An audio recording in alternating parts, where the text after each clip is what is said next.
Hello, a very warm welcome to you once again. Thank you for joining the Data Communications and Network course. We are now on lecture number 14. Okay. So today we will cover the transport layer, right? So we have talked previously about the physical layer, the data link layer, and the network layer. So now we are on to the fourth layer in the OSI model, which is the transport layer. So what the transport layer does here is we can see the transport layer right here. Above the transport layer is the session layer. And below the transport layer is the network layer, right? And below the network layer is the data link layer, and then physical layer at the very bottom. So what the transport layer does is to take data received from the sessions layer, right, and breaks them into segments. Okay, so the data has been taken from the session layer, broken down into segments, and the appropriate headers for layer 4, so you can see header for layer 4, have been added to this data. And then this information, the segments, are being sent to the network layer for further processing. On the other side, at the receiving side, basically, the transport layer now is responsible for reassembling these segments and turning this data back to a form whereby the session layer can actually process this data, right? So the first piece here at the sending end is to segment this information and send it to the network layer. On the other side, this is basically the reassembly of these segments so that information can be sent back to the session layer. So in summary, if you look at the transport layer takes data received from the session layer above, which is layer 5, and breaks it into segments at the transmitting end, right? So it did break them down into segments, added its own header information. It is responsible for reassembling the segments on the receiving end over here. It's reassembling those segments and turning this back into data that can be used by the session layer above. The transport layer carries out flow control, so this is important, sending data at a rate that matches the connection speed of the receiving end. And it is also responsible for error control, checking if data was received correctly, and if not, requesting it again, right? So this is what makes sure that the data received is intact and there is no tampering of data. Now, one thing we have to remember, the transport layer comprises of 3 different protocols. There is the TCP, which basically guarantees that the data is going to be transmitted error-free, because this is a connection-oriented protocol. We will talk about that. There is UDP, User Datagram Protocol, which doesn't guarantee delivery, and we'll talk why that's being used in certain cases. And there is the SCP, which we'll talk about later. Okay, but the most common ones you'll see is TCP and UDP. You'll hear them most often. So TCP is a connection-oriented protocol in which error checking does go on to make sure that the data received at the other end is intact. On the other hand, UDP, User Datagram Protocol, is a connectionless protocol and does not check for any errors at all. Okay, because this information or this process of error control would take time and some data would be lost in the process. So usually when you look at UDP is used mostly for streaming data. Like if you're watching Netflix, for example, you're watching Prime Video, whichever type of streaming you have, YouTube, they'll be using UDP because this ensures the data is being streamed as fast as possible, but it's not checking for errors in the process. Or if you're streaming audio, same thing. If you're using Spotify, using Apple Music, whatever you are streaming data, that would be using UDP. But if you look at file transfers, you cannot afford to have errors in file transfers, right? So, or any data transfer for that matter, or any application that is connecting to the other end, you cannot afford to lose data. Same thing if you're shopping on Amazon.ca or Amazon.com, or you are going onto Google.ca, Google.com, right? You cannot afford to lose that data. So in this case, TCP is being used. But if it is for streaming data, whether it be video or audio, that is where basically UDP is being used. But we'll talk about those protocols and the specifics about it in later lectures. Right now, we need to understand that the TCP is part of the transport layer, and so is UDP. So one thing to understand here, the transport layer is responsible for end-to-end communication, okay, or process-to-process communication. Okay, we'll talk about this in just the next slide. But one thing that comes into play is what is called service point addressing. Now, we understand that computers normally run several different programs at the same time, right? You could be using Word, you could be using Excel, you could be using PowerPoint, you could be using your web browsers all at the same time, right? Now, the transport layer is responsible for delivery of the packet from a specific process running on one computer to another specific process running on another computer, right? So for example, if you are using a web browser, it needs to understand that your web browser, be it Microsoft Edge, you're using Apple Safari, you're using Chrome, Google Chrome, right? On any platform, right? It needs to understand that your web browser is connecting to a website at the other end, right? And this is what is called process-to-process delivery. We look at the diagram that I have drawn to illustrate that in just a moment. Okay. The transport layer header must therefore include a type of address called the service point address or the port address. So normally you will hear the term TCP port or UDP port, right, for applications, right? So each and every application that runs out there will have its own TCP port or UDP port, depending on whether it's a TCP-based protocol or UDP-based protocol. For example, if you're running a web server, if you're using HTTP, this will be port 80. If it is HTTPS, it will be port 443. If you're using mail, then it will be SMTP, which will be port 25. Right?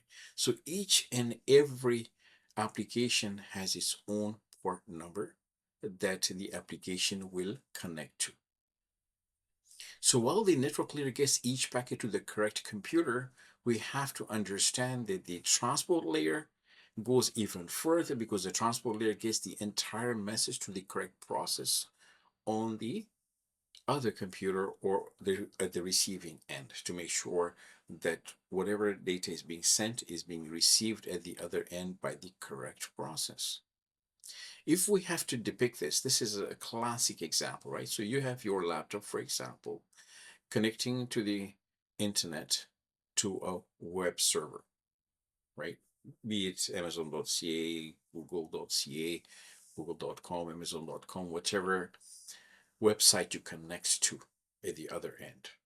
Now, the network layer is responsible for sending this packet from this computer to this computer using IP addressing, right? So it's going to use IP addressing to figure out that this information is destined for this web server. However, it does not have, the network layer itself does not have enough information as to which process is involved in this communication.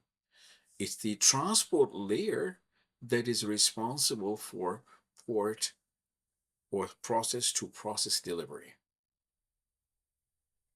using TCP ports or UDP ports, right? So this packet needs to have some information within the transport layer to indicate which port is in full. For example, if you have a web browser connecting to a web server here, if you're using HTTPS protocol, then the port you'll be connecting to on the web server is going to be 443. So this is HTTPS, which is the most secure way to connect. Instead, try not to use HTTP at all. HTTP is port 80. Try not to use that and block those ports, because that means everything could be sent in clear text. You want to use HTTPS because this is encrypted information.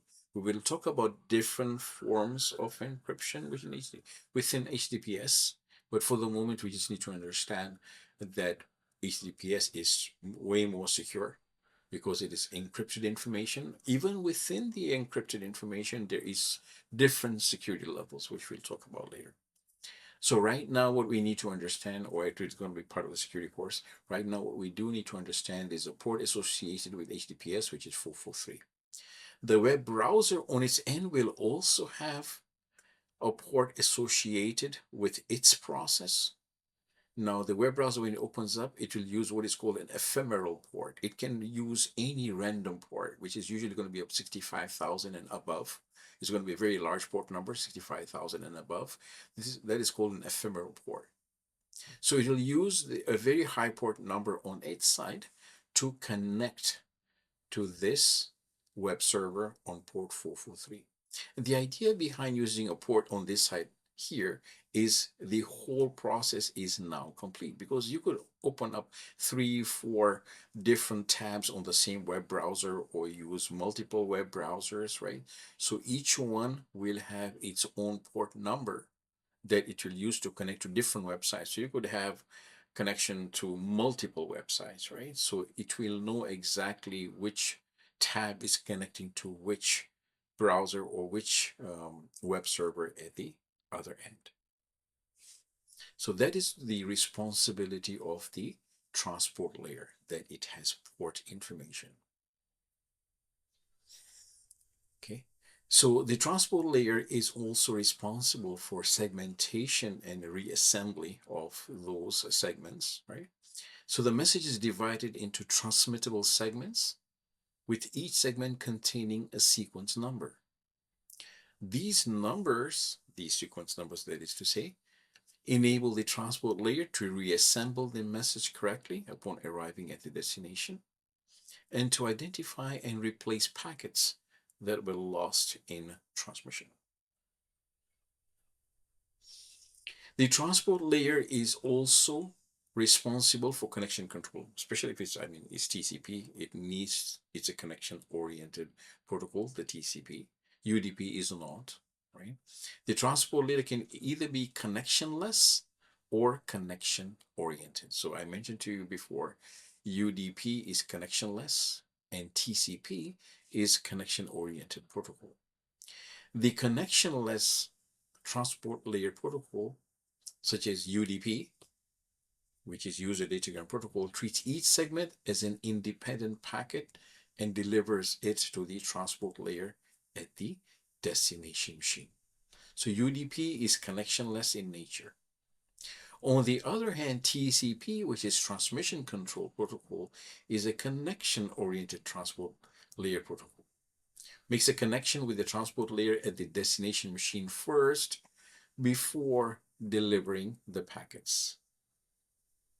After all the packets are transferred, the connection is basically terminated.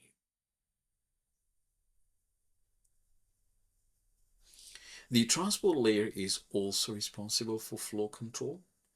Like the data link layer, the transport layer is responsible for flow control. However, flow control at the transport layer is performed end-to-end. The flow control at the data link layer is across a single hop, right? We talked about different hops. A hop is basically from a computer to the next router, and the router to another router, and so on and so forth, right? Those are single hops. But in this case, the transport layer is basically doing flow control and even error checking from end to end to make sure that the data that is being received is exactly perfect in nature. Otherwise, it will ask for resending of the data. So it is also responsible for error control, as we just mentioned, like this. Like the data link layer, the transport layer is responsible for error control. However, error control at this layer is performed process to process rather than across a single link. The sending transport layer makes sure that the entire message arrives at the receiving transport layer without error, without any damage, without any loss or duplication. The error correction is usually achieved through retransmission, right? So if there's an error, the TCP protocol will basically ask the sender to resend the packet once again, so nothing is lost. So if we look here now at the TCP IP layers, which is basically the transport layer and the internet layer or the network layer, we see that the transport layer comprises of UDP, user datagram protocol, and TCP, transmission control protocol. There's also SCP, which doesn't come that many times. You don't see that many times, but it's there as part of the transport layer. And as we mentioned, UDP is connectionless, while TCP is a connection-oriented protocol. In terms of the internet layer or the network layer, the internet layer word is more towards the TCP IP model. The network layer is something that is more of an OSI model naming convention, right? So the IP layer, so basically the network layer is responsible for IP addressing, right? It's also responsible for network address translation. It is responsible for the ICMP, which is the ping, right?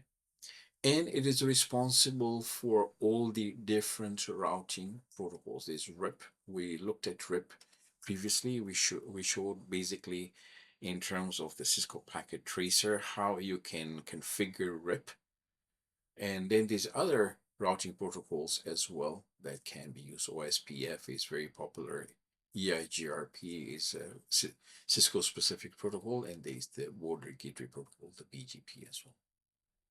Okay. That's all for today. Thank you for joining. I hope you can join us once again next time around. Till then, take care. Bye bye.